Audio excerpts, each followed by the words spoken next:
తెలుసుకుందాం.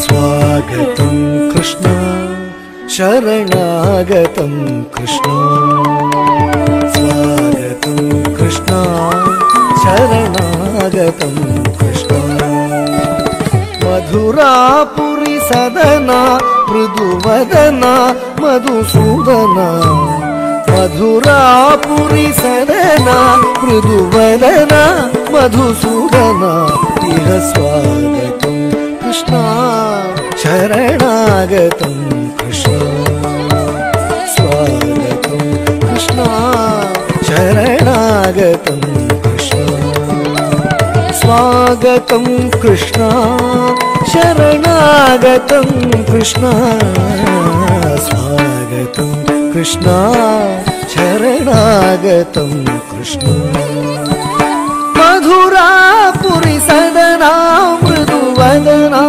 మధుసూదనా మధురాపురి సదనా మృదువదనా మధుసూదనా ఇహ స్వాగతం కృష్ణ శరణాగతం కృష్ణ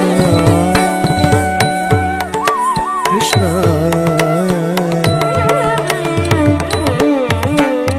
భోగదాప్త సులభ సుపుష్పగంధ కళవ భోగదాప్త సులభ సుపుష్పగంధ కళభ భోగదాప్త సులభ సుపుష్పగంధ కళవ భోగదాప్త సులభ సుపుష్పగంధ కళభ కస్తూరి తిలక మహిమ మమ కాంత నంద గోపకంద కస్తూరి తిలక మహిమ మమ కాంత నంద గోపకంద కస్తూరి తిలక మహిమ మమ కాంత నంద గోపకంద స్వాగతం కృష్ణ శరణాగతం కృష్ణ మధురాపురి సదనా మృదువదనా మధుసూదనా ఇహ స్వాగతం కృష్ణ శరణాగతం కృష్ణ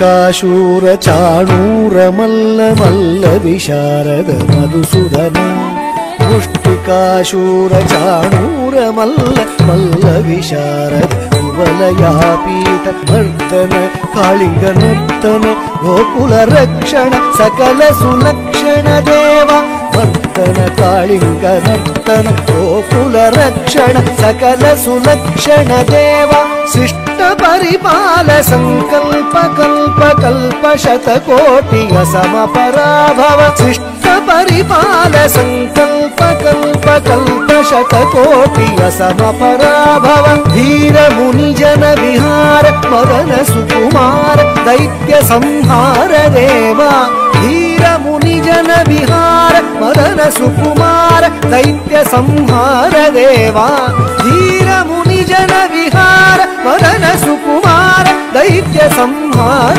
దేవ ధీర ముని జన విహార మదన సుకుమార దైత్య సంహార దేవ మధుర మధుర అతి సాహస సాహస మధుర మధుర అతి సాహస సాహస వ్రజ యువతీ జన మానస పూజిత మధుర మధుర అతి సాహస సాహస వ్రజ యువతీ జన మానస పూజిత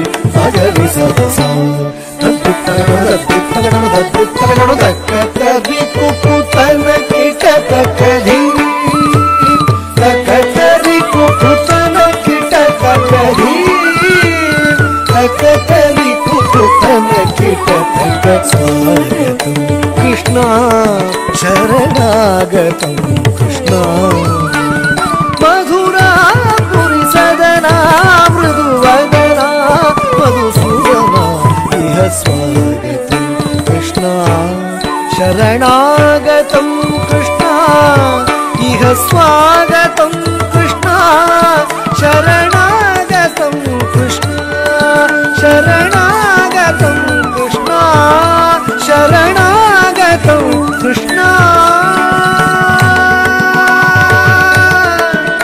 కృష్ణ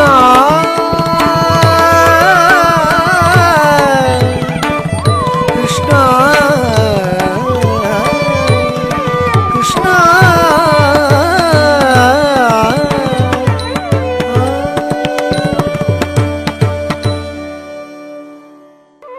సంధ్యా సమయంలో పైగా పూజ జరిగేటప్పుడు కునికిపాట్లు పడితే వాళ్ళు దయ్యాలతో సమానం. అంతేకాదు మనందరిపైన దేవతలకు ఆగ్రహం వస్తుంది. అమ్మో, దేవతలు మనల్నందరినీ శిక్షిస్తారు కూడా. ఓం విశ్వస్మై నమః, ఓం విష్ణవే నమః, ఓం వషట్కారాయ నమః. వీళ్ళు ఎన్ని నామాలు చదువుతూ ఉంటే 2 గంటల సేపు ఆ పూలరాశి కింద ఆ దేవతలు ఎలా కూర్చుంటారో నేనైతే అస్సలు కూర్చోలేను. ఆహా, ఈ శివుడు ఎంత అందంగా ఉన్నాడో.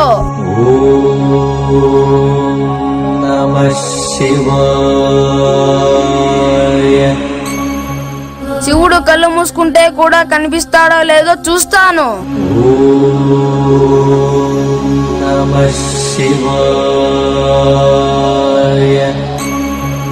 కళ్ళు మూసుకుంటే నా లోపల కూడా శివుడు కనిపిస్తున్నాడు.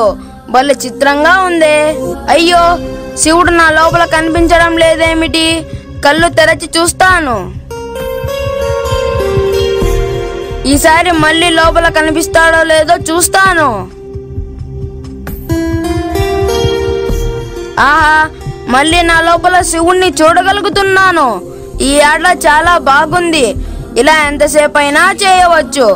జటాజూటంలో ఓ పువ్వు నెలవంకను ధరించి నీలకంఠం చుట్టూ నిర్భయంగా నాగులోని ఆభరణాలుగా అలంకరించుకొని ఉన్నాడు ఈ శివుడు.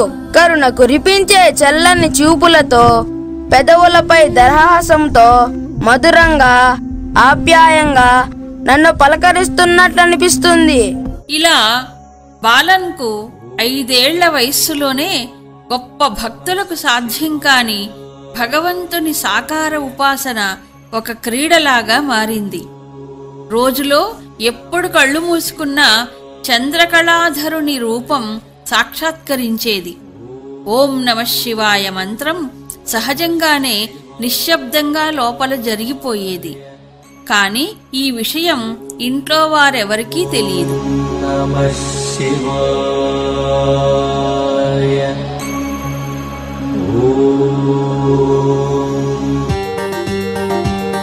బాలన్ 7వ తరగతి వరకు చాలా బుద్ధిమంతుడులా చదువుకునేవాడు.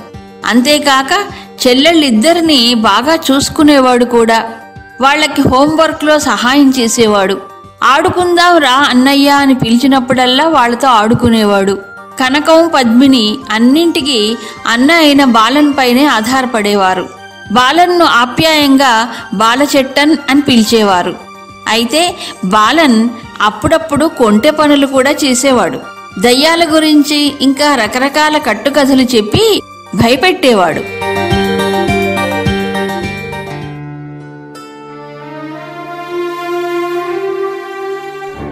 రోజు మీనన్ ఈ పాటికి ఇంటికి చేరుకునేవాడు. ఈ రోజు ఇంకా రాలేదేంటి? కనకం, గుమ్మంలోకి వెళ్ళి మీ నాన్న వస్తున్నాడేమో చూసి రావే. అమ్మో, నాకు భయం, నేను వెళ్ళను. కనకం, ఇలా రాత్రి కాగానే అన్నిటికీ భయపడుతున్నావెందుకు ఈ మధ్య? ఏమో, నాకేం తెలుసు, రాత్రంటేనే నాకు భయం వేస్తోంది. కనకం, ఈ రోజు నుండి నీకు భయం మటుమాయం. నీకోసం ఒక మహిమగల తాయెత్తును తెచ్చాను, చూడు. ఏదేది? చూపించు. దీంతో నాకు భయం పూర్తిగా పోతుందా అన్నయ్యా? ఓహ్, దీని మహిమ ఎంత గొప్పదో నేను చెప్పలేను. బాలన్ అంటే మరేంటనుకున్నావు? నిజంగానా అన్నయ్యా? ఒట్టు. మన పురోహితుడు సుబ్రహ్మణ్యం నంబూద్రి వారు దీనికి పూజ చేసి ఇచ్చారు. భూతనాథుడైన శివుని శక్తి ఉందట. అయితే నీవే కట్టన్నయ్యా. ఓం పిశాచాన్ హోం పట్ స్వాహ. కనకం, ఇక నుండి దెయ్యం గీయం నీ దగ్గరకు రానే రాదు. ఈ తాయెత్తు మహిమ వల్ల అవే దూరంగా పారిపోతాయి. నా కోసం అయ్యవారిని అడిగి తెచ్చావా? నువ్వెంత మంచివాడువన్నయ్యా. మరి ఎప్పుడైనా దీన్ని తీసేయచ్చా? పొరపాటున కూడా దీన్ని పారేసుకోకు. చాలా ప్రమాదం వస్తుంది. జాగ్రత్త.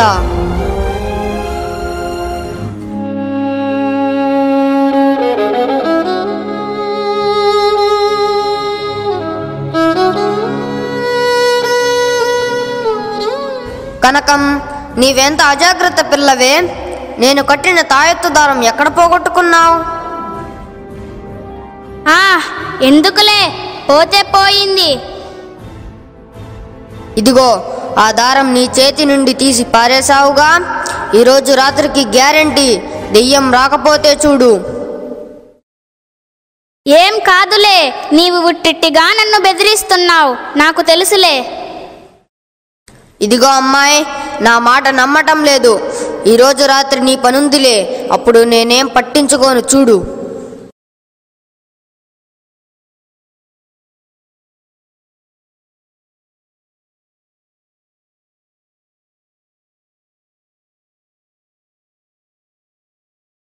అక్క, నిద్ర పట్టడం లేదు, భయం వేస్తుందే. అన్నయ్య కట్టిన దారం తీసి పారేశాను కదా, దెయ్యం వస్తే ఎట్లా? ఎందుకైనా మంచిది, వెతికి తెచ్చుకుంటాను. కాస్త తోడురావా? అలాగే పద, నేను లాంతరు పట్టుకుంటాను, నువ్వు జాగ్రత్తగా వెతుకు.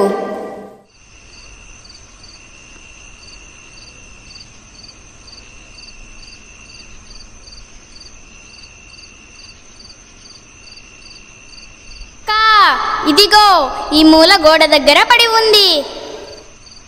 అయితే ఇటు తీసుకురా, నేను కడతాను. అమ్మయ్య, ఇక హాయిగా నిద్రపోదాం రా అక్క. బాలన్ ఎర్నాకులం మహారాజా కాలేజీలో ఇంటర్మీడియట్ పూర్తి చేసుకున్న తరువాత తండ్రి కుట్టన్ మీనన్కు ఉద్యోగరీత్యా ట్రిచూర్ బదిలీ చేయబడింది. ఎర్నాకులంలో ఉన్న తమ కుటుంబంలోని పిల్లలందరూ ఇంగ్లీష్ మీడియం చదువుకోవడం కోసం 2 అంతస్తుల మేడను తీసుకున్నారు. భార్యను పోగొట్టుకున్న కుట్టన్ మీనన్ పిల్లల సంరక్షణ కోసం సంస్కృతంలో BA పాస్ అయిన సంస్కారవంతురాలైన దేవకీ మీనన్ను వివాహం చేసుకున్నారు. తరుణ వయస్సులో అడుగిడిన బాలన్ అన్నింటినీ తార్కిక బుద్ధితో ఆలోచించేవాడు. మూఢ విశ్వాసాలను నమ్మేవాడు కాదసలు.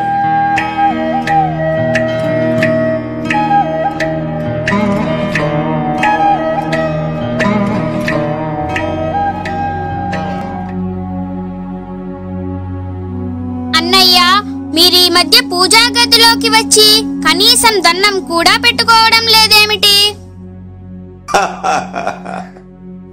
దేవుడంటే ఎవరు? ఆ పటాల్లో ఉన్నవాడేనంటావా? అయితే ఎంతమంది దేవుళ్ళున్నారు చెప్పు? 3 కోటి దేవతలున్నారని పెద్దలు చెప్తారు కదా. అంతమంది దేవతలు ఎక్కడుంటారంట? ఉంటే మనం చూసి రావచ్చా? పో అన్నయ్య, నీదంతా పెడమతం. చిన్నప్పటి నుండి మన ఇంట్లో పూజలు చేస్తున్నాం కదా, ఇప్పుడిలా మారిపోయావేమిట్రా? అవునన్నయ్యా, ఈ మధ్య అన్నింటినీ సందేహిస్తూ ఎదురు ప్రశ్నలేస్తున్నావు. నీవేదైనా హేతువాద సంస్థలో చేరావేమిటి? దీనికి సంఘాలెందుకు? మనకు బుద్ధి ఉంది కదా. బుద్ధి చేసే పనేమిటి? ఆలోచించడమే కదా.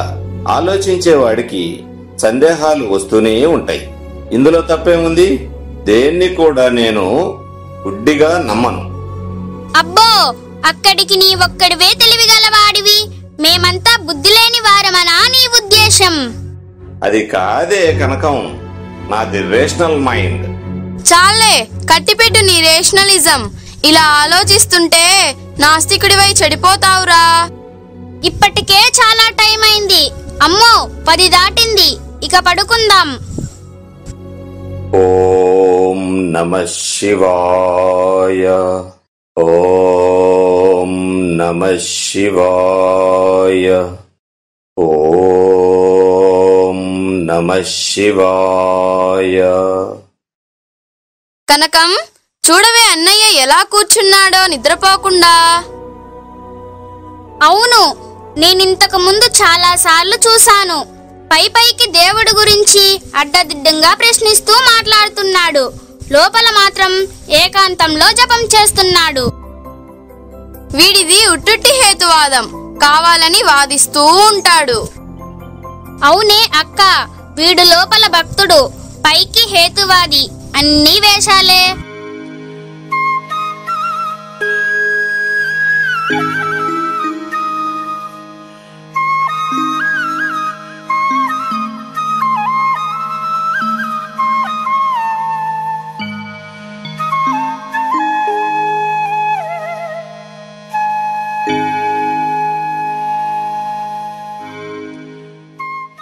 అన్నయ్య, నేనొక్కటి అడుగుతాను, నిజం చెప్తావా?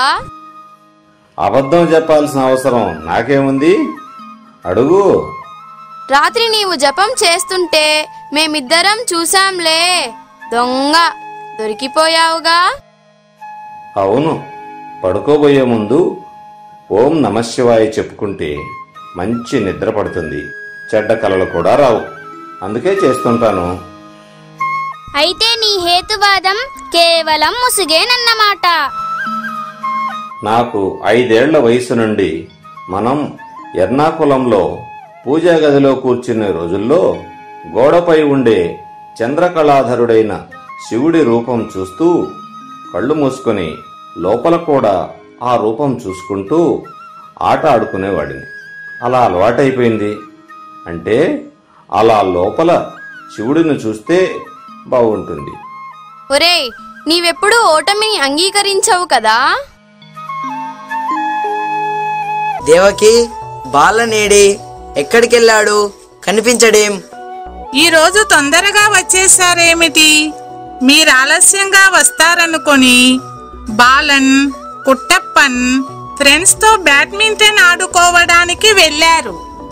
ఇవాళ శనివారం కదా, అందుకే త్వరగా పని ముగించుకొని వచ్చేశాను. నేను వాడికి ఎన్నోసార్లు చెప్పాను, నేను కోర్టులో ఉన్నప్పుడు నువ్వు చదువుకోవాలి, నేను వచ్చిన తరువాత మనందరం కలిసి చెస్ ఆడుకుందామని.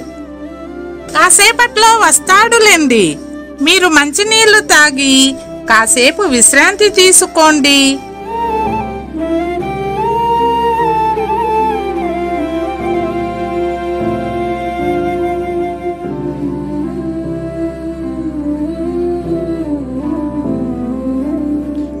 ఒరేయ్ కుట్టి, నాన్న అప్పుడే ఇంటికి వచ్చేసాడురా ఇవాళ.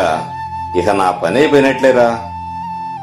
ఏం కాదులేరా, పెదనాన్న కోపం తాటాకు మంట లాంటిదిరా, క్షణంలో చల్లబడిపోతారు. ఆహా, వచ్చారు 2 గనులు. ఒరే బాలన్, శనివారం ఉదయం కూర్చొని చదువుకోమని నీకెన్నిసార్లు చెప్పాను? నాన్న, ఈ మధ్యాహ్నం మనం చెస్ ఆడుకోవాలి కదా. ఛీ, బుద్ధి లేదురా నీకు. పొద్దున, మధ్యాహ్నం, సాయంకాలం ఎప్పుడు ఆటలేనా? లేకపోతే అడ్డమైన వాళ్ళనేసుకొని వీధుల్లో తిరగడం. ఇంకేం పని లేదా నీకు? వీడు పెద్ద తలనొప్పిగా తయారయ్యాడు. ఒరే బాలన్, వయసు పెరుగుతోంది, నీకేమాత్రం బాధ్యత తెలియడం లేదు. శ్రద్ధగా చదువుకుంటే నీ భవిష్యత్ బాగుంటుందిరా, లేకపోతే జులాయి వెధవలా తయారవుతావు. అలాగే నాన్నగారు. తలకాయ మాత్రం మహాబాగా ఊపుతావు బుద్ధిమంతుడిలా. ఆ తలకాయ చూడు ఎలా ఉందో, జుడ్డొడుతూ దానికొక సీసాడు నూనె పట్టించి తెగ దూతుంటాడు. మరీ ఎక్కువగా చేస్తే కొద్ది రోజుల్లో బట్టతల వస్తుందిరా. అప్పుడు ఎంత నూనె పడుతుందో నీకే తెలుస్తుందిలే. ఇప్పుడు చెప్పితే నీకు అర్థం కాదు.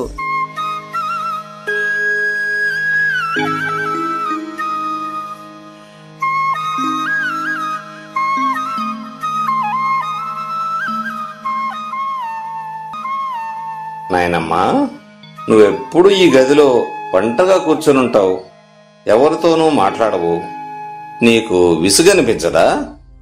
నా బంగారు తండ్రి, నా గురించి నువ్వు ఇంతగా ఆలోచిస్తావా? అయినా నువ్వున్నావుగా అప్పుడప్పుడు వచ్చి హాస్యాలాడడానికి.